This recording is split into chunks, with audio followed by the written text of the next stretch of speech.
Hi and welcome to Metaconscious Leaders with me, Greg Suart, and my guest today, who I'm delighted to introduce as Dr. Tia Kansara.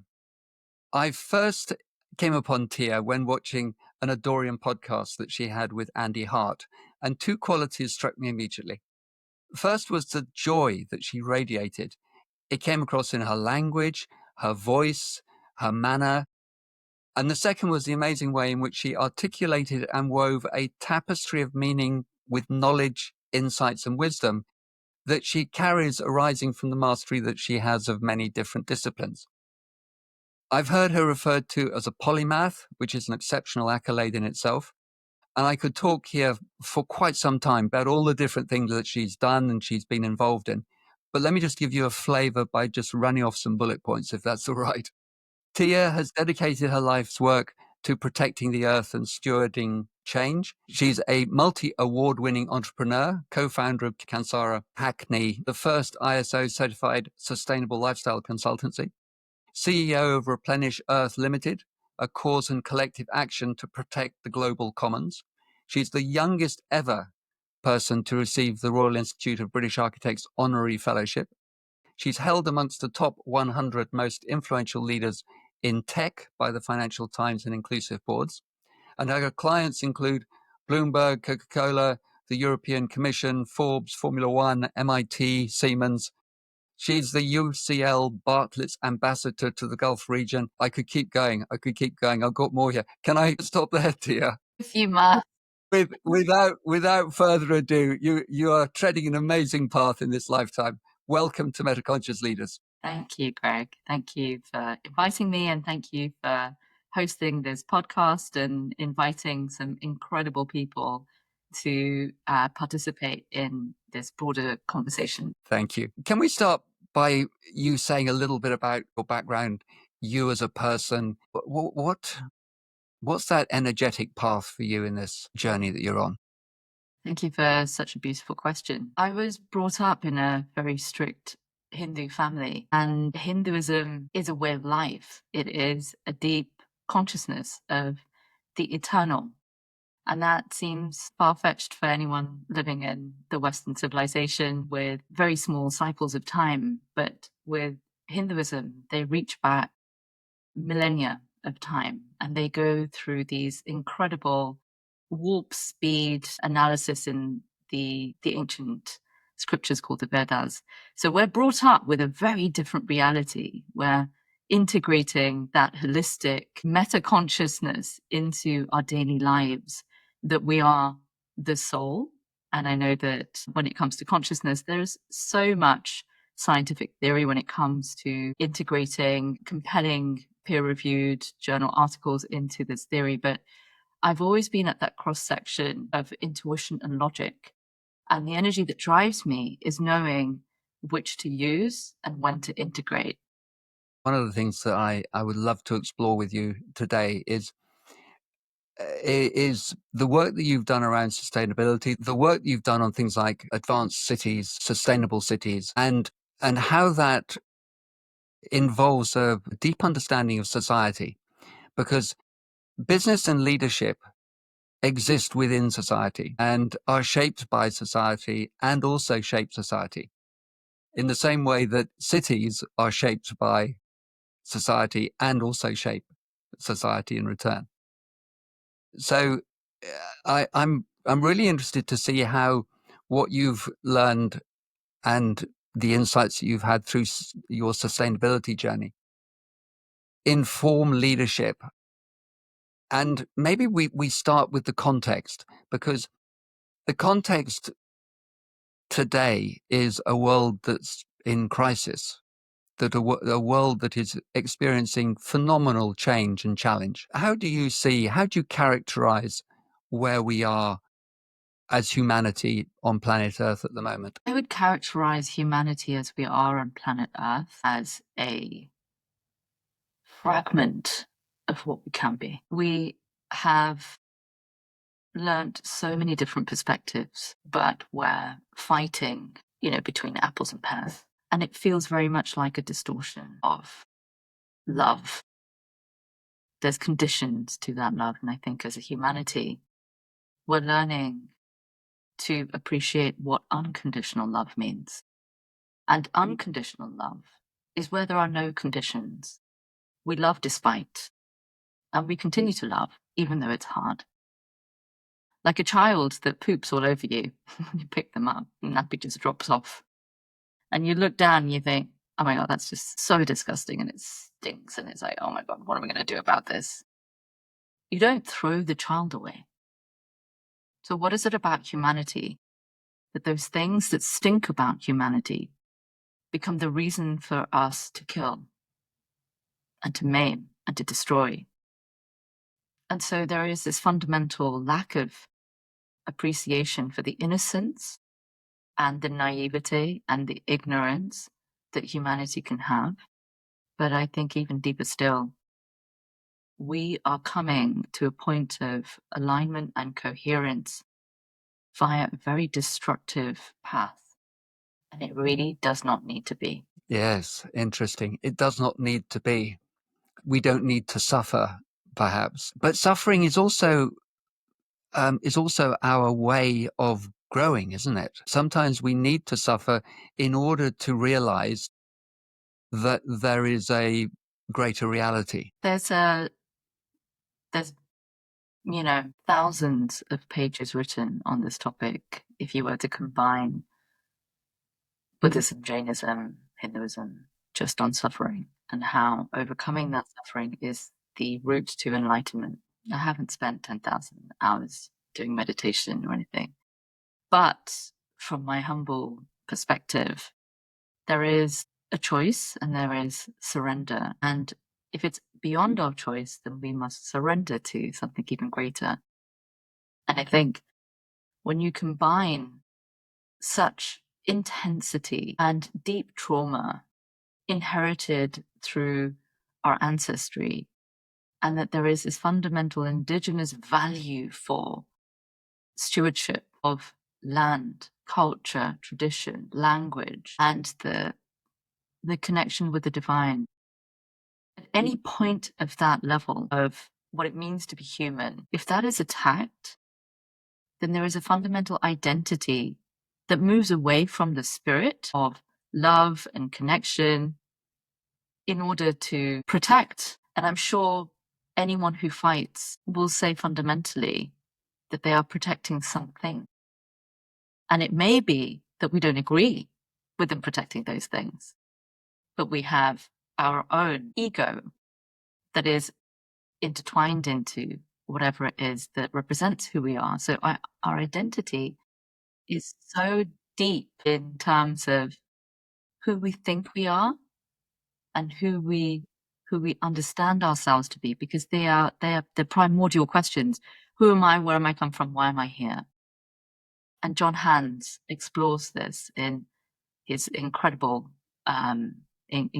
write-ups about cosmology, and he's written, I think, a monstrous tome on the topic of these primordial questions, and we as a culture, how we come across this fundamental understanding of what we are as a human individually in our own subjective experience, and then who we become when we both witness what we are and observe all of the different aspects. And this is where we come into the etymology of meta, the Greek word, which is about going beyond. We go beyond who we are. And so suffering is a really fascinating topic. Do we need to suffer in order for us to learn? Do we need to kill in order for us to regain strength? And I have to say that there are levels of suffering that I myself have been through. But many times when I've understood the root to that suffering, I realized that I had a choice not to have to do that. If somebody hits me, then in a moment of reaction, Daniel Kahneman talks about this, primary response, which is this aggressive, animal primal instinct, which is like kaboom, slap, bang, straight back. And that's a reaction.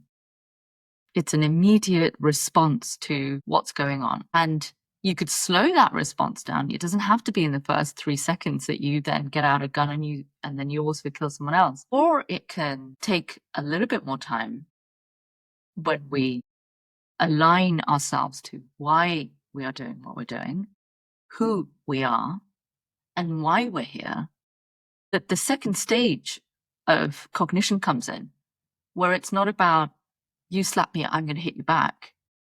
But now it's about, well, wait, let's take a breath. It's like the traffic light. Red, amber, green. Just take a beat. Okay, now think about it. Were you really going to slap that person back, or were you going to ask why you've been slapped? How that person's day has gone? Where have they just come from? And so it shifts the focus on, I've just been attacked, this is personal, and I'm going to take this personally, to, okay, what's mom going through right now? She's had a really hard day. You know, who's that brother of mine that smacked me? Okay, you know, this is what you're going through right now. It takes a lot to step away from the personal experience that you've just had. And that's where we expand our consciousness, not just from the moment, but to something even more beautiful, which is, you know, scientifically known as either the theory of Hilbert space, right? Where there's just so much related to David Hilbert's work. It's a German mathematician pioneering who talked about this, the development of this like Hilbert space, you know, early 20th century. His work laid out the mathematics and the foundation that we hold crucial for modern quantum physics and functional analysis, thinking about this Hilbert space as the mathematical canvas of quantum physics. It contains all possible states of a system at once, potentialities waiting to collapse into reality at any moment. All beyond 3D time and space. Absolutely. And time and space is also very interesting because that comes from this kind of block universe theory, grounded in the theory of relativity by Albert Einstein, which introduced the idea of space-time through Hermann Minkowski, a mathematician and a former teacher of Einstein's, who formalized the concept by putting them both together, merging space and time into a single entity. This model challenges the notion of the flowing present or causality as we know it, because now all of a sudden you go beyond that. In the block universe model, past, present, and future exist simultaneously. And that's kind of going into almost like the metaphysics of Hinduism, right? Because there is this concept of there's a moment, Sharon, and in that moment, I mean, if you've looked at any of the mathematics in the Vedas, it's pretty profound. There are words for divisions in mathematics that have never existed in Western mathematics. So, you know, the concept of the zero, the concept of decimal places all come from this mathematics, Vedic science. So this radically alters, I think, how we see the reacting of the past. So if we're dealing with a moment in the present as a leader, right, we're aligned with this view that navigates these kind of like conscious timelines, tuning into a future resonance and embodying it in the now, which is where, when we look at cities are, I mean, I've been to some of the oldest cities in the world, and they are incredibly delightful. And one of the images that I hold so dear is a picture of the doorway of the Syrian tell.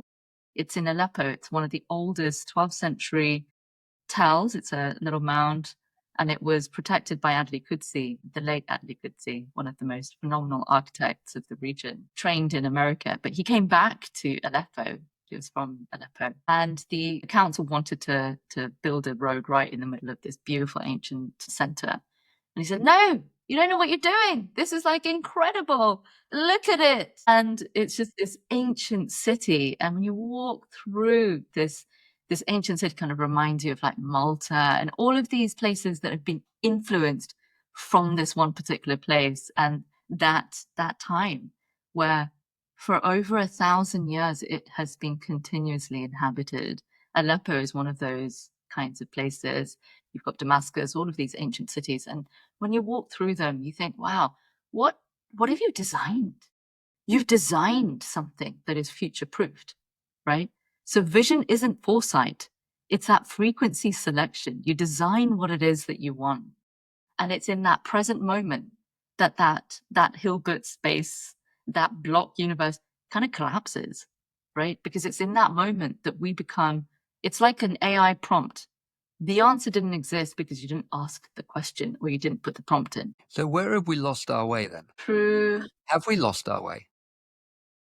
That's a really good question. Both of them are. I feel that as a humanity, there is existence that we inhabit, and we're on the one hand investigating neuroscience and consciousness and brain activity and how it correlates to conscious experience, and we're looking at the phenomena of like neural correlates of consciousness, where we understand which brain region processes what essential forms of consciousness, right? And the flip side of that, we're taking our guns out, we're completely obliterating humanity. And, you know, I feel if you were to close your eyes and see this as a hologram or like some computer game, you're in some kind of virtual reality mode. The existence of both, like the kind of advanced science and where we are as a reality, and then the other reality, which is equally true, it equally exists. And I wonder if we weren't to abide by that linear growth of time, right? That we don't abide by non-quantum, then perhaps it's all happening at once. And if it is all happening at once, we're learning and growing and evolving, and there's beauty and there's ugly and there's all colors of the rainbow. And what I mean by that is, you know, I often look outside and I love the color of the blue sky. I love it. When I'm on an airplane, when I used to travel a lot in my life, I used to look outside of the plane window and I'd see clouds and the blue sky. And I would just think that was home. Because no matter where I went, that was the view outside of my window. And so there is a level of constance here that we know to be true. And that constance is at the same time in these little loops that have been created to, I feel, give the distortion that time even exists in the way that we understand it today. So a little bit more of an abstract view to it, perhaps. But for me, there are some things that need to be learned, and it's through personal experience that we learn them. From a karmic perspective, these are played out. It's like, you know, can I teach you what it feels like to have a piece of chocolate in your mouth? I used to share this as an example to my students when bridging the relationship between embodied experience and theoretical knowledge. That when you're designing something, you're giving someone the experience and you're designing that experience, which is what, you know, the whole body of architecture and epigenetics and the lived experience can be akin to. That go into a physical space and it changes us. There's a brilliant book on the topic called The Brain, The Room That Changes the Brain, right? You go into an environment and it shifts and changes us. Without that experience, would we have had that shift? And how much theory can move us to that conclusion? It's like the hard problem of consciousness coined by the philosopher David Chalmers, right? Refers to the question of why and how physical processes in the brain give rise to subjective experience. And that is that if I told you, and you've never had, let's say you're one of those people who has never had chocolate, if I were to give you a piece of chocolate and you observe it all you want, right? Obviously holding it with a tongue just so that it doesn't melt all over your hands. But let's say you've never seen, tasted, or felt, experienced chocolate before. And I'm trying to give you all of the different descriptors of what a piece of chocolate is. We can talk about it all day long, and that's great. There's a theory behind it. There's a notional understanding of it. Maybe it tastes like that. Oh, I've had something sweet before. There's a relationship to it. But the true experience is when you put that into your mouth and it melts and there's a moment and you've been changed forever. So there is this understanding that we can theorize, but theory is a form of cognition. If you remember Da Vinci, in one of his drawings when he's doing this analysis of the human brain, puts three little circles next to each other. And I've always delighted in his, you know, almost like at the time, the sort of 16th century concept of what is inside the brain and what does the brain do? Of course, because the theory of that relationship with thinking and cognition and reasoning and creativity and art and spirituality was so different to where we are today. Yeah, that when we cognize something, when we collapse something into a word, into a meaning, we reduce it down to something definite. We've almost taken the infinite and we've described it in a word or in a quantity. That's it. And so in doing so, we've lost most of what there is there to be understood. That's it. But we think we now know it. Yeah, because that's the anomaly. Reductionism has its place, right? But it also has led to systemic blind spots. Yes, and it has its place, and there is nothing wrong with it. In fact, there's everything good about it, because I think that's where the experience happens, that we experience something by collapsing it. But to think that that's the only experience, or that's the only interpretation, or the only meaning, is then to find ourselves, I think, in a place where we are now culturally and as a, sort of Western civilization, call it that word, where we've reduced everything down to a quantity and to words and so forth, and we believe we've got the answer. We now know it. We can control nature. Actually, nature doesn't even know what it's doing. We know better than nature, so we Come we on. we actually need to help nature. We need to Yeah, give nature help a her helping out. hand and get these nasty bugs out the way, or whatever it may be.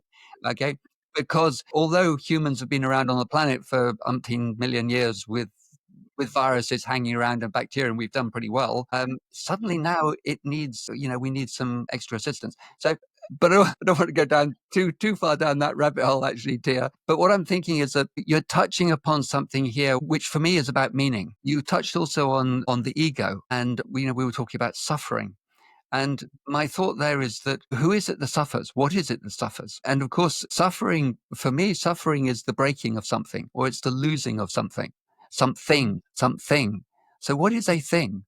Well, a thing is something that's been separated out from the whole and is perceived as separate, but nothing is separate. So the suffering is almost the breaking of that shell that reconnects it with everything else. The texts that I read, which really resonate with me, is that the suffering is a thought. The suffering is to do with our identity, which is what you referred to a little earlier. The loss of something can be equally felt as the loss of an identity, which is a thought. Yes. So the thought is only a creation. The thing is a creation. The suffering is the loss of something that never was, actually. And the reward of that suffering is a discovery or a rediscovery of its wholeness with all that is. There's some research which was highlighted by Gabor Mate, where people who've suffered traumatic experiences were asked whether or not they regret them, and quite a lot regretted their experiences, regretted having to suffer their experiences. But when they were taken into a conversation which was about what arose as a result of that suffering, what did you learn as a result of that suffering? How did you grow as a result of that suffering? The vast majority, and I mean it was sort of 98, 99%, did not regret their suffering, because they learned through that what they couldn't have learned in any other way. And it was the very experience of creating, having, losing that brought them back to discover where they were in the first place and know it for the first time. During some of my most difficult times in life, there are a couple of books that I have had on repeat. And one of them is Man's Search for Meaning by Viktor Frankl. And when he goes through the experience of being in a concentration camp and all of the different lessons from the experience of it to understanding logotherapy, which he then uses later on in his life, to the appreciation of who humans are and what they're capable of. And how to use a certain situation to define it to themselves. For me, this is, yeah, it's one of the most profoundly humane understandings of forgiveness, compassion, and deep level of understanding of suffering and causality. Like this cause, right? Like I am being, like, it's one thing when you suffer yourself because you hit yourself. It's an entirely different story when someone is the reason for the cause of that suffering. And it's an entirely different, deeper, more profound consequence when that suffering is a suffering from not having the choice to. Like if someone smacks me and then I can just move away and run away, that's one thing. But when I have to stay there for sustained attack, or that I'm protecting my loved ones or whoever, like is the case in many regions around the world right now, you know, it really does take the breath out of me that there are these experiences in life that we go through, we as a humanity, not individually necessarily, but we as a story of what it means to be human today, that really does become so dark, so dark. And, you know, it does, and you have to get through it, you have to almost have that understanding of how to draw your energy from that experience and emotion into what it means to be human and the soul and the goodness of all things and the flow of all things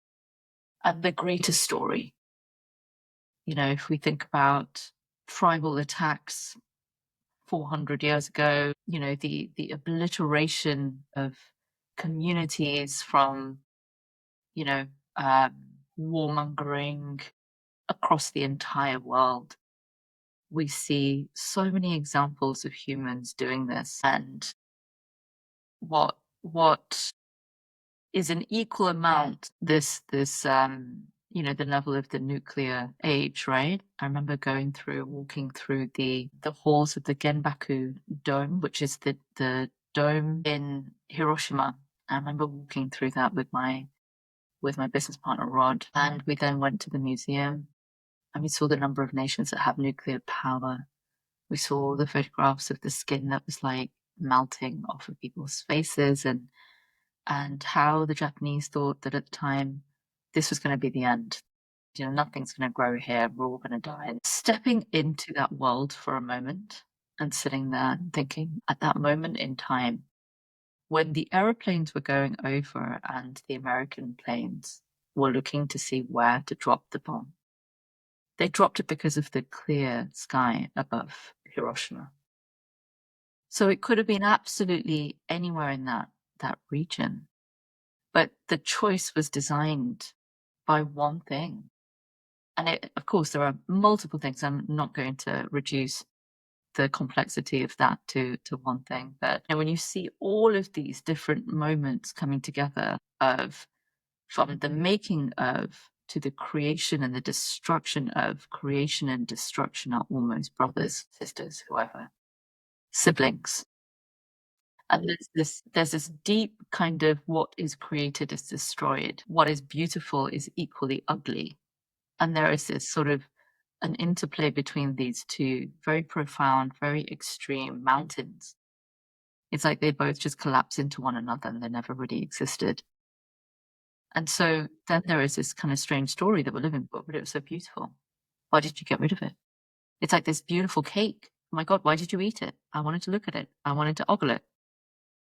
And perhaps it is this, I don't know, appreciation for the both of the pain and the sorrow and all of that. And then, of course, I kind of veered off a little bit earlier talking about the blue sky, but I was talking about the rainbow and how the rainbow for me represents all of the colors of the rainbow, represent all the emotions that we can experience. And that by only picking blue of the sky, I have a preference and I don't want the rest of them. That's not true. But if I appreciate all of those colors and if I appreciate all of the emotions and all of the experience of what it means to be human, would I judge each of them the same? Have you heard of analytic idealism? This is philosophy in terms that I find very attractive from the standpoint where I'm talking from, which is leadership and business. Essentially, there are two philosophies, aren't there? There's physicalism, which says everything's material, and the consciousness is something that happens to arise out of the brain when you get a lot of complex activity going on between neurons and so forth. And they have the hard problem of consciousness. They can't get even anywhere close to explaining how that can happen. The other philosophy, very basically, is that everything arises out of a field of potentiality, and consciousness is what is foundational and self-evident. It's the one thing that we all know about. So analytic idealism is something that's been kind of pulled together by Bernardo Kastrup. Now, he's not claiming that he's invented anything, but what he's clearly done is he's woven a tapestry using science and philosophy and all manner of different knowledge sources to come forward with a philosophy that challenges the dominant physicalist paradigm that we are governed by at the moment, which all our laws, our institutions, our culture, our discourse seems to be dominated by. And this is not a material world. And I feel that physicalism, materialism, is a dead-end alley that we're going down where it's devoid of meaning. And that is leading to a lot of alienation, the loss of direction when it comes to all manner of things, whether it be health, environment, the natural world. I've had the gift of a near-death experience. So I know that I am not my body. I know that my essence will continue beyond my body's existence. That gives me a perspective, that gives me a meaning that informs then my purpose in life. And I feel that the physicalist, materialistic culture takes that away from us. And that means then that we only have just a short amount of time on this planet. So what the heck, make the most of it, get what you can, make sure you look after it, make sure it keeps on growing. I don't know. What's your take on this? How do you see this aspect of things? I was brought up by a mother who saved everything. She would transform a yogurt pot into a plant pot. That plant pot would turn into something else. Whenever we threw anything away, she'd, not understand how we didn't see the use of that. She was incredibly conservative, very, very sustainable before the word even existed in the terminology that we use it today. And even then, she was beyond that.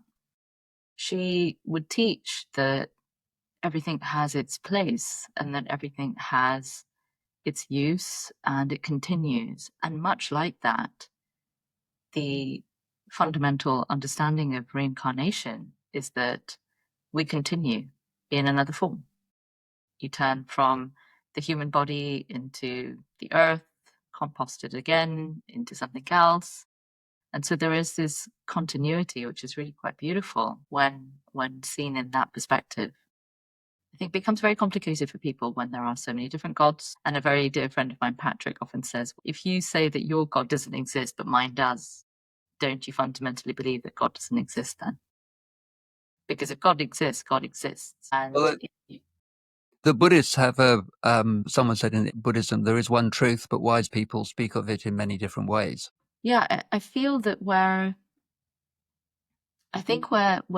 looking behind the curtain, and observing what's going on outside, and where we're at this place where we're questioning how the system has been constructed that we live in, whether it's a political or a legal system, or in every way we are questioning what it means to live today, and why did the things happen in the way that they do. And the speed at which we're growing is the speed of our curiosity. And I would definitely say that there is surrounded by a lot of curiosity, a lot of exploration, a lot of new spaces that never existed before for people in their minds.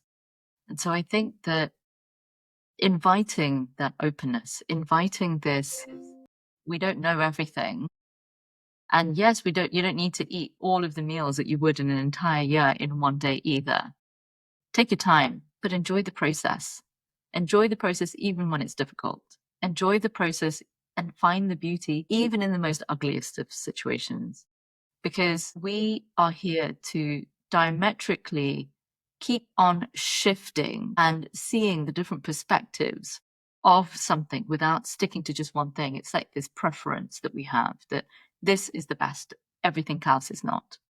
And so what we fail sometimes as a in the actual experiences to maybe potentially you're not the only one that exists, that maybe potentially there is another way, and perhaps someone's been there, done that, and has got the Blue Peter badge for it. So it's, what are the different perspectives? And sometimes it can be overwhelming, so take it at your own pace. Sometimes they can be just way too much. It's in a different language, in a different culture, and they see it so differently. How could they be right? And how can I be right at the same time? One of us has got to be wrong. And that's not the case.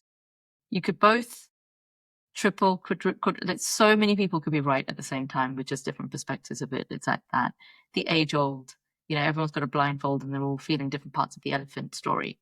So, that is the earth, the experience of the cosmos is like we being blindfolded, and where we've got a little understanding of who we are, what we're doing, and these fundamental questions. But the experience of that and the great fun of that and the higher level consciousness, like the integrated information theory by, I think it's like Tononi, is that when you start integrating, when the blind people come together and they're like, oh, look, well, the tail is like this. Well, I don't know what it is, but what I'm feeling is, and what I'm feeling is, and they're both correct because they're both the elephant, and what we're experiencing is, and then what we're like, so there is this experience and the levels that interconnect and integrate, where it's like these puzzles, like let's say we're an individual puzzle, and it's like and it's painful, right, to keep on testing out, like, where does that puzzle piece fit with that puzzle piece? Oh, we've locked it. Next. And it's this evolutionary, workspace of continuing to extend our understanding, consciousness, and meaning beyond our own, right? That we get to a place where we can make these decisions better, because now I can call you up, Craig, and say, okay, what's going on over there? Right, brilliant. Well, what do I need to do over here? Fantastic. That's how I will prepare for something that I know is going to be coming my way. So it's that, meta level of understanding what it means to be a leader today, because we have to move beyond our emotional triggers. We have to move beyond our cognitive distortions.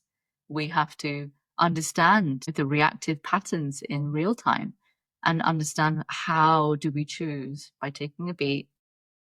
Again, that traffic light, red, amber, green, with compassion, because anyone can jump into this aggression and the bias and the patterns and the emotional states of the past, because at some form or other we've all got a story about how our childhood could have been better, or how XYZ in our lives wasn't the best, or we've all got a sob story.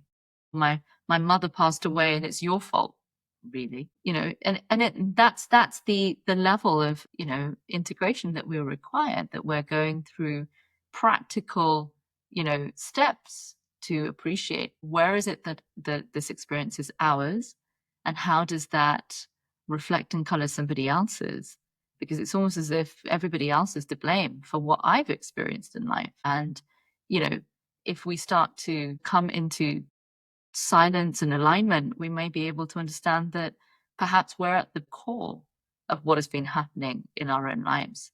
And if we understand that this is our responsibility, we are our own responsibilities, and then we understand that building organizations and understanding other people inside of our organizations are also integrated into our appreciation of what it means to be human, then we start to prioritize purpose over profit. We start to prioritize an understanding of what it means to be another person and what they're going through, so that we don't distort the flow that's happening in our lives.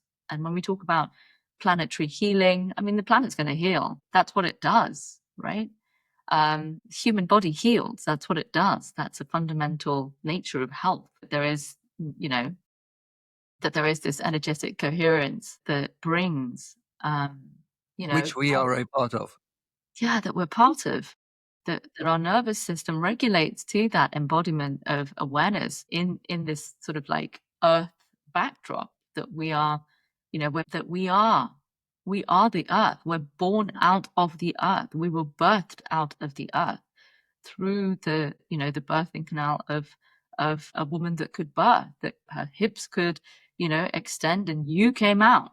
This, it's like fundamental that we appreciate that we're not some small part, but we are the large. And I think it's the level of cognition and understanding and intuition that sometimes stops us from realizing that we're all of it. At what point does your breath stop and mine begins? At what time does my body not become the environment that I used to use this as an example a lot, because people would say, well, that's just your body. And it would remind me of what Alan Watts would talk about, in that when are you an individual point in the existence that you could separate yourself as an individual? An individual doesn't exist, because an individual would mean that you were existing as a one independent, not related to absolutely anything else. No, you needed your mother to be born. You needed your mother's mother to be born. You needed the environment to secure your birth. There were so many things that happen in order for you to exist today. So no, you're not an individual point in the existence of life. And that is the level, the layers through which we unveil our existence as one. Yeah. Let's bring this back to business leadership. Yeah. So try and ground this in a context of a leader that is running a company, having to make tough decisions under a lot of pressure from shareholders, realizing perhaps the danger, the damage that's been done to the natural world by some or all of any of the activities of the business. Where does a business person begin to make a difference in that kind of scenario? Because the things that we've been talking about here, the things that you've been mentioning, the ideas, the concepts, and the philosophies that we've both been referring to are quite big items. And to funnel that down and make it relevant to a particular situation we don't often succeed in making, I think. I think it's the capacity to step outside of your own mental flow, right? Like, you as a leader, you need to understand how to identify your emotional triggers, right? We talked about the factors that relate to all sorts of distortions when we are making our decisions. So, we need to be acutely sensitive and aware of ourselves, and then having that I would call it heightened self-awareness, because you're now not dealing with just you being an employee, in a situation where you influence others. So now the self-awareness is even more heightened, right? Which enables you to be more mindful about your decision-making, because there are effective steps to managing oneself and others, right? And not just within your team in terms of a human resources perspective, but also meta consciousness, right? The leadership that integrates this higher level of practical skills will relate that into economics and externalities. It's like, right, we do this, that's a consequence. We design this, that's the level of sustainability, right? It's the understanding of the ripple effect upstream and downstream that allows you to make that decision. You're mitigating these risks. You're calculating what's going to happen. You need to have a budget for the consequences of, let's say, a storm in New York that will completely obliterate your entire, stock. It's like, whoa, were you ready for that? Wow. Well, if you're not ready for it, what's going to allow you to consider broader implications of these kinds of environmental factors, or how to go beyond these concerns and strive for this kind of longer term, evolving transition, which is what we're in. We're in a transition. And I feel that when we start to embrace these broader decisions into our thinking, it's like it's going backwards to the front. It's like, right, let's project out. I'm going to make this decision. I want to know the ripple of this decision. What's going to happen? And it's the ability to come back and iterate that process that will allow for further resilience, right? You have to adapt. We're in a stage of adaptation. So no, you cannot continue doing exactly what you were before, because that's just not going to exist anymore. The entire system or the industry will completely collapse. So they're navigating this kind of complex challenge, fostering that kind of inclusive, supportive culture within the community of their workplace, but also leading that vision that transcends this traditional narrow view of what it means to be successful. Because now success includes all of these other factors, whereas 50 years ago it didn't. And you talk about the ripples going out, and where does the ripple go? I think, to carry on that analogy, sometimes we don't look very far to how far the ripple goes. The ripple has a ripple effect on the bottom line. That's positive. Great. We're done. That's all that needs to be known. Whereas we need to watch how the ripple goes further and impacts the next and the next and the next. Where does the ripple go in its entirety? There's the business, there's the bottom line, there are the employees, there are the staff, there are the wider stakeholders as a community, but there's also humanity, there's also the natural world. These are all stakeholders in a business, and they all carry and experience the repercussions of actions that happen of any business and any personal.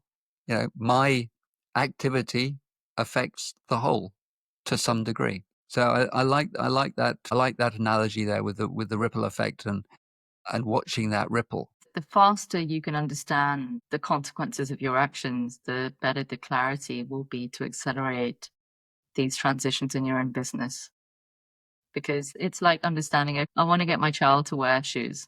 Brilliant. Are you just going to give them the option to wear them or not wear them? No, that choice is not available to you, because if the child does not wear the shoes, then you're in trouble. So how do you transform the decision making? So within the choice of what you're providing, you've already inherently catered to the risks that you've got to mitigate. So no, it's not about, hey, child, do you want to wear your shoes?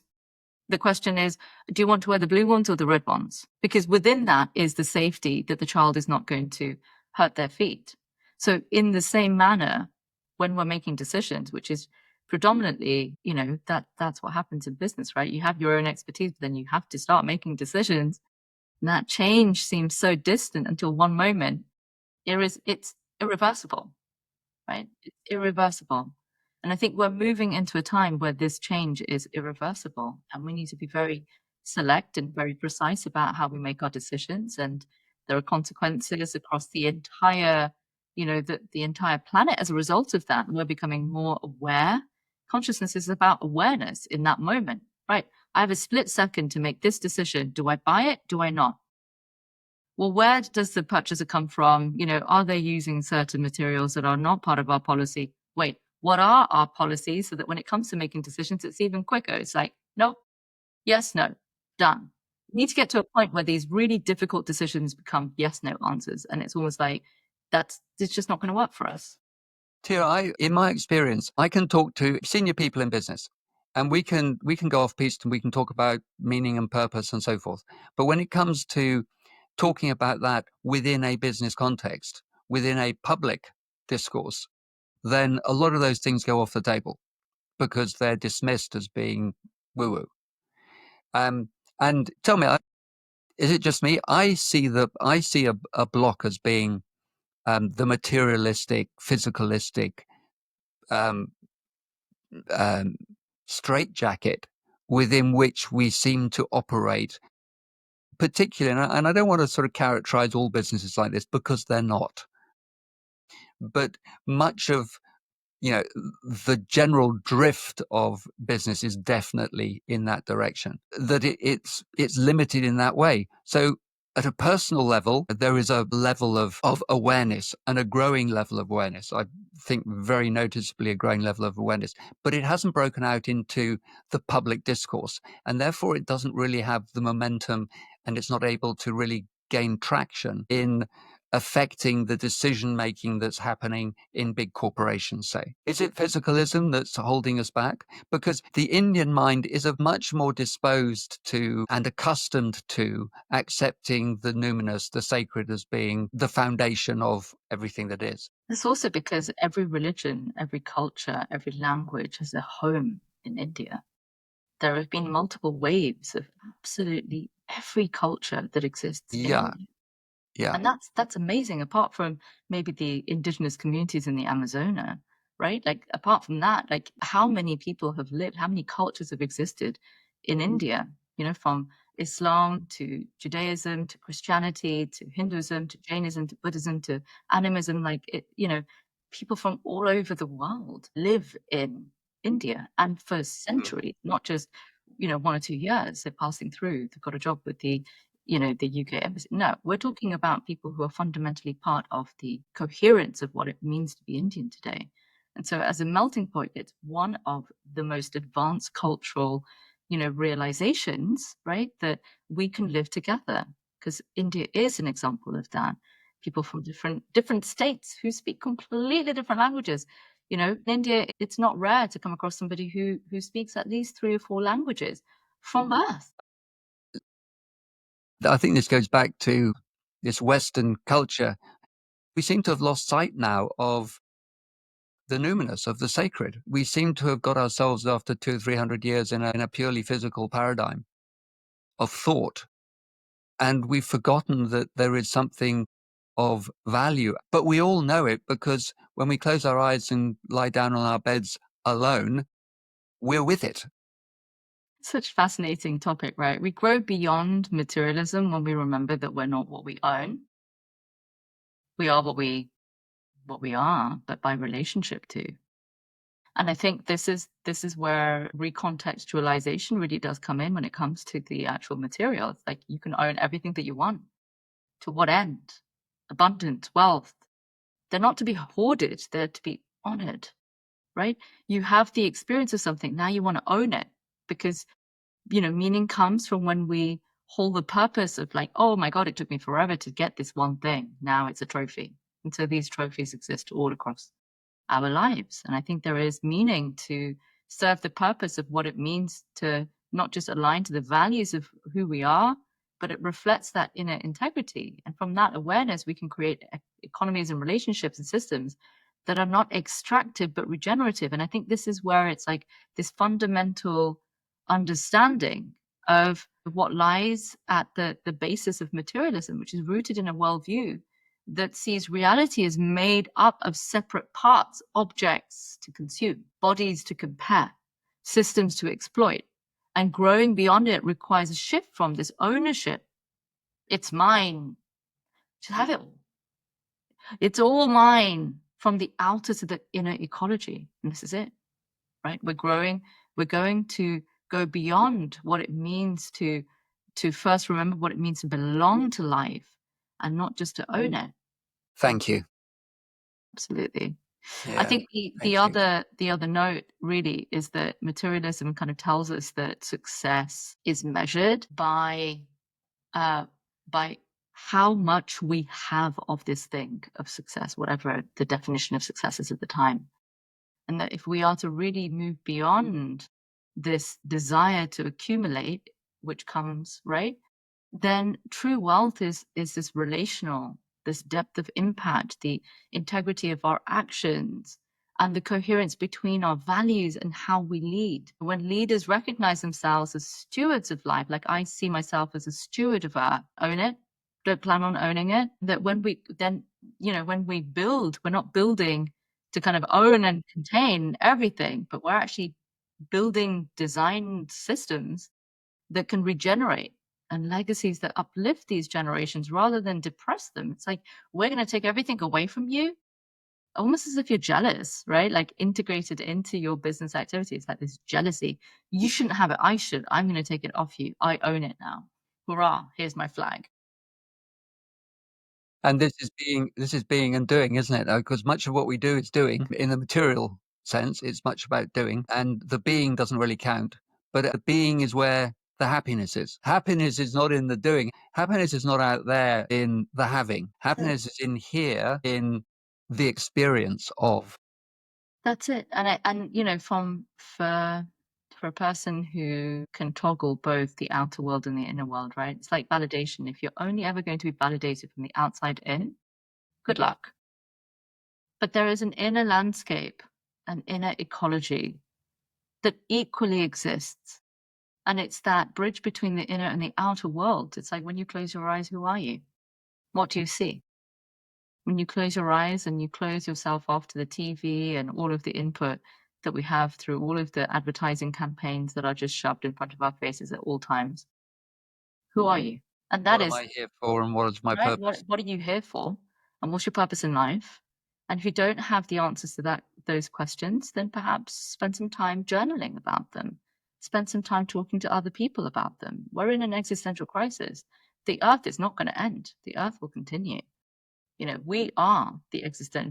We are the ones that are having the existential, you know, crisis. And I feel that business plays a big part in this, because whereas before the power of business was counterbalanced by religion or by church or by cultural strongholds, largely they've fallen away, and business is now the driving force, even to the point where it seems to have captured certain governments as well. Well, Yeah. quite a number of governments. So governments have been, in some cases, nakedly serving the interests of business. So Lobbied. it's now business that is shaping human direction. I did I wrote a piece recently about guardians of wealth, suggesting my wealth, what if it's not mine? I have it by some good fortune or other. I can enjoy it. And what if I've got more than I need? What do I do with that? How do I put it to use? Do I put it to use to grow more, or do I put it to use in a way that it's beneficially accessible to a greater portion of humanity? And the idea that a musician shares their music, poetry comes alive when it's heard. And similarly, wealth, does it not also have a kind of dynamic? Is it not also made by humanity for humanity? Because whatever wealth is created, it comes from someplace, i.e. society. It comes and it circulates. So the idea that it's separated and owned by one or a group of people, kind of, when we think about it, doesn't make any sense. Absolutely. And We're the isn't true. only animal that pays for our food. Yeah. We're the only animal. There's no gates and or you know things that can then withhold a pigeon coming into a room one day or whatever. It's like, whoa, okay, I get it. So We that are, brings us yeah, So that the idea that business is not a separate thing, but it's an organizing principle. All it is that it's balancing inputs and outputs. And we have the business of family, and we have the business of a church, of a charity, of a government. All these things need to balance inputs and outputs so that it works harmoniously. yeah. It's And like Andrew Carnegie, like incredible philanthropist. You know, somebody who spent a huge amount of the whole of his life knowing how to influence people, how to lobby governments, how to create communities, how to inherit, like how to design his inheritance, and how to have long-term consequence on the planet in a positive way, sometimes in a negative way. Maybe we'd look at his business ethics differently today, but look at the capability that one individual had created. So it's, you know, I think we're at a point in our humanity where we question what it means to live a capitalistic lifestyle. And if we're going to design capital, if we're going to create capital, if we're going to fundamentally look at the working ingredients of what it means to be successful, then we're questioning what success is and for what means. It's the Machiavellian principle of what is it that justifies those means? And how do we work together to design that? It's like an evolved way of looking at Machiavelli, because Machiavellian is not going to function anymore, because now there are consequences to transparency. The externalities of your business has consequences on everybody else's businesses as well. You could get away with having poisonous, ingredients in your phone or in your material, but then all of a sudden you've been found out. Now the spotlight's on you. What are you going to do about it? You got away with it. Maybe you said that we're just not going to change. We don't have to change this right now. But now you do, because people are calling you to change. It's like ecocide, right? If you are impacting the lives of others in a negative way, there are consequences. And the better we as a community, as a planet, as a cosmos come to the understanding that there is not one over another, and that not one is more important than the other, not one has more rights than another, then we start to really appreciate the fundamental nature of Earth. We're here as a member of an Earth family, of an ecosystem, right? We're part of this ecosystem. We're not the boss of it. And I think leadership, again, is a place where we are seriously challenged with all of these issues, personally and collectively. And so it's a phenomenal opportunity for us to evolve our own being, our own understanding, and a place in which we can transcend meaningfully the restrictions that we've come to believe we are. That's it, right? So in some sense, I'm hugely optimistic about what can occur. How are you with seeing the future and I optimism and so forth? think we're at a really interesting place in the story of humanity. And if we look at the tragedy of the commons, which is a concept of economics, that if we have a communal space that we share, the person that is selfish is going to try and take that away from absolutely everyone that could have survived very nicely by using that space together. Will you define their commons, Tia? What do Right. you mean by commons? So the commons would be the communal space, like the earth as a communal environment. And the tragedy of that is where one business gets it and the others don't. But it's almost like the fundamentals of business used to be that I'm going to take all of this for myself so that others can't have it. It's where business is I win and you lose, and not I win and you win. It's I obliterate you as my competition. There are other humans there, but they're not going to survive because I'll take their food away. There is, 4 cows, but I will have purchased them so no one else has cows. And so the values that businesses run through, like social enterprises, etc., are now shifting. B Corps are shifting what it means to be a business owner. And it's difficult. I've experienced that difficulty. I'm more charitable than I am capitalistic. And that's a flaw for some people, right? Because they want me to have millions and millions in a bank account. When I put that millions and millions into humanity, all the work that I have created throughout the whole of my life has not been paid for. But the success of my work is visible. I do not need to have millions in my personal bank account or in my business to show the value that I have created for others. So that is, and I am living that shift right now in so many ways. I am living as an example of a person who has not put their bank account first. And anyone and everyone who has worked with me will tell you that I have not been, how much are you going to pay me? What are you going to get out of it? What am I going to get out of it? That hasn't been my intention. That comes as a second question, because guess what? I do have to keep the lights running. But do I need to keep my lights running for 20 years? It might be the next couple of years. And that's how we all make different business decisions. I have trained an incredible number of people, and now they have jobs in wonderful organizations. I value that more than I would, having another holiday in the Antarctic, as beautiful as that is. So there is a balancing out of your desires and your passions. And at the moment, The externalities are unaccounted for. The externalities of a mother are unaccounted for. And the amount of support that, let's say, a housewife or a daughter would bring to her parents or whatever is unaccounted for. Because if you were to account for it, then it would break the back of the business system. You wouldn't be able to afford it.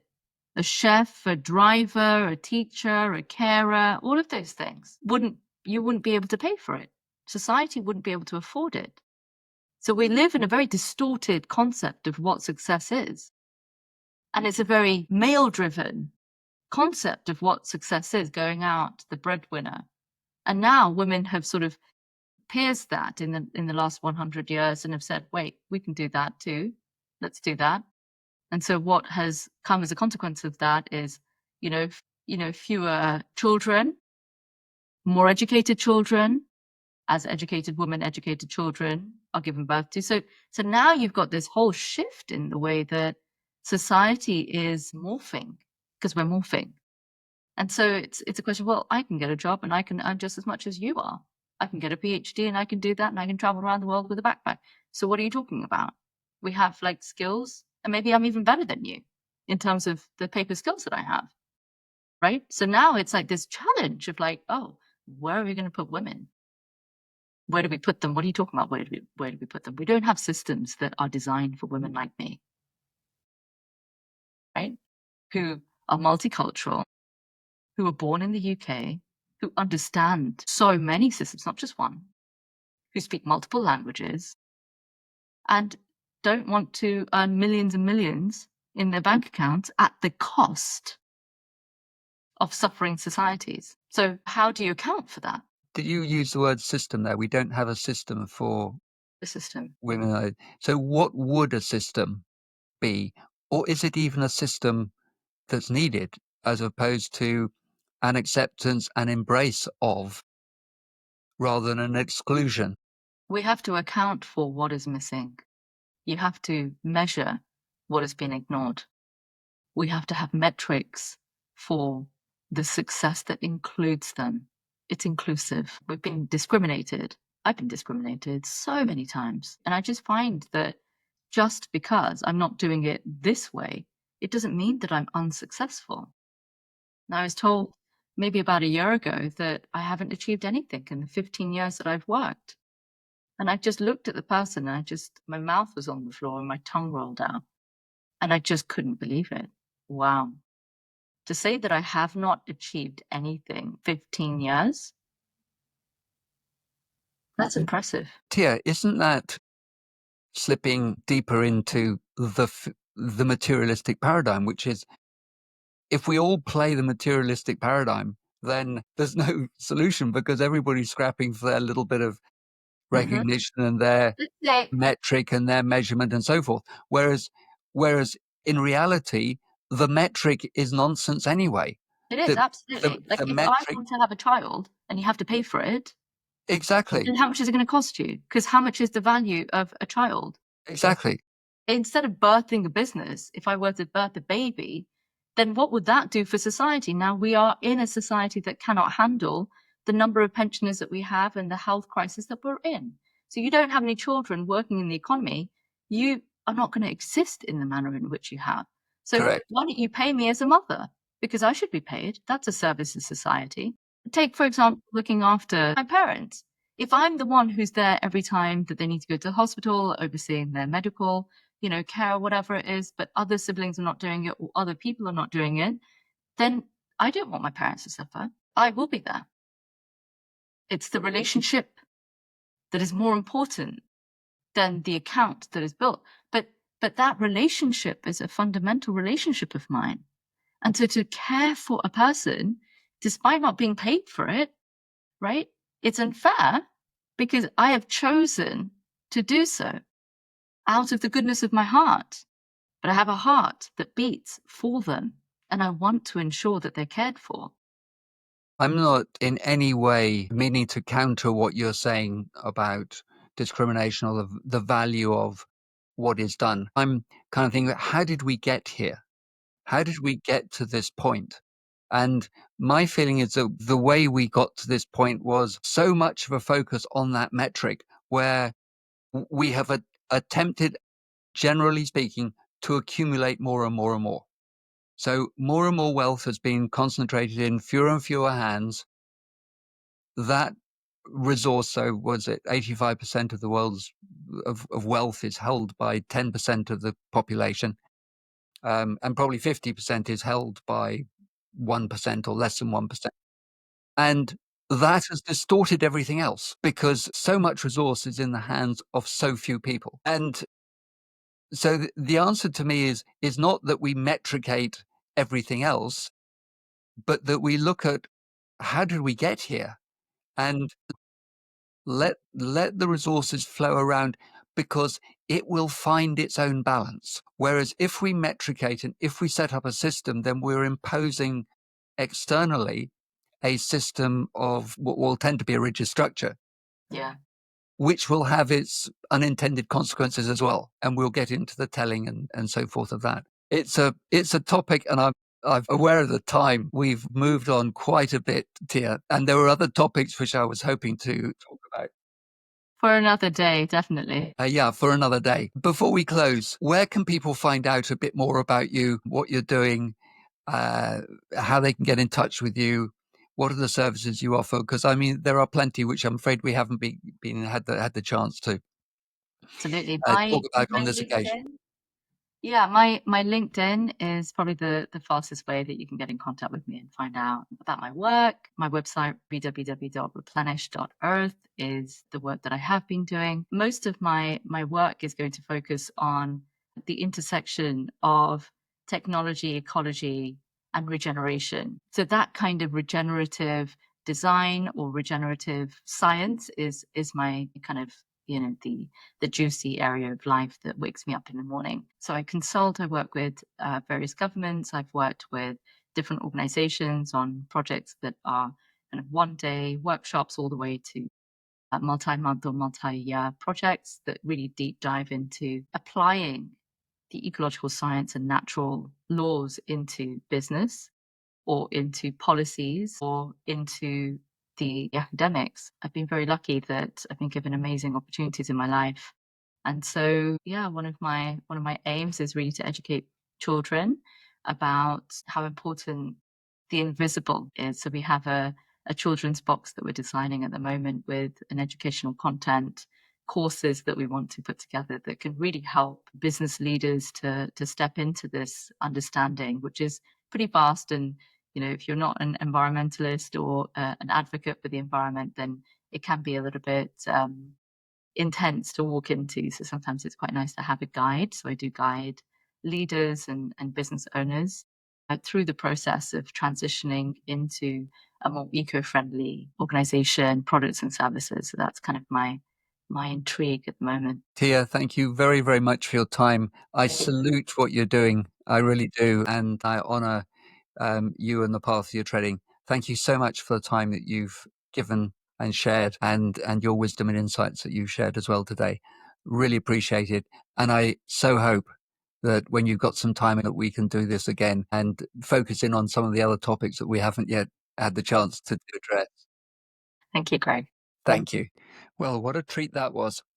I hope you enjoyed that conversation as much as I did, with all of its really valuable and interesting insights. If you're interested in finding out more about Tia, please view the notes below where you'll find links.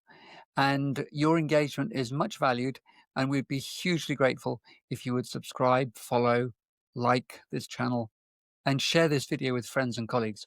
And also leave a comment, because it's very useful to know what you're thinking as well. So until next week, thank you very much for listening and watching. Be well.